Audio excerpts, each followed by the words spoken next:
નમસ્કાર, આપ જોઈ રહ્યા છો નેશન પ્લસ ન્યૂઝ. હું છું આપની સાથે હેતલ ભગત. વડોદરા શહેરમાં રિક્ષામાં વિદેશી દારૂની હેરાફેરી કરતા 2 આરોપીને પાણીગેટ પોલીસે ઝડપી પાડ્યા છે, જેમાં પોલીસે દારૂ, બિયર સહિત 1 લાખ ઉપરાંતનો મુદ્દામાલ કબજે કર્યો છે. આગામી તહેવારને અનુલક્ષીને દારૂની પ્રવૃત્તિ રોકવા માટે પોલીસ દ્વારા પેટ્રોલિંગ અને વાહન ચેકિંગ શરૂ કરવામાં આવ્યું છે. એસીપી જીડી પલસાણાની સૂચના મુજબ પાણીગેટ પોલીસ સ્ટેશનનો સ્ટાફ ગઈકાલે વિસ્તારમાં પેટ્રોલિંગમાં હતો.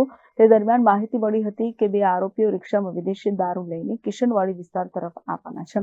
જેથી પોલીસે કિશનવાડી સુદામાપુરી મેલડી માતાના મંદિર પાસે વોચ ગોઠવી હતી. રાત્રે 12 વાગ્યાના અરસામાં એક રિક્ષા આવતા પોલીસે રિક્ષા રોકીને ચેક કરતા તેમાંથી વિદેશી દારૂની 334 બોટલ તથા બિયરના 24 ટીન મળી આવ્યા હતા. જેથી પોલીસે કેતન શૈલેષભાઈ કાયસ્થ તથા રાહુલ વિજયભાઈ ઠાકોરની સામે ગુનો દાખલ કરી ધરપકડ કરી હતી. પોલીસે દારૂ, મોબાઈલ ફોન અને રિક્ષા મળી કુલ રૂપિયા 1.9 લાખનો મુદ્દામાલ જપ્ત કર્યો છે. Bureau report, Nation Plus News, Vadodara.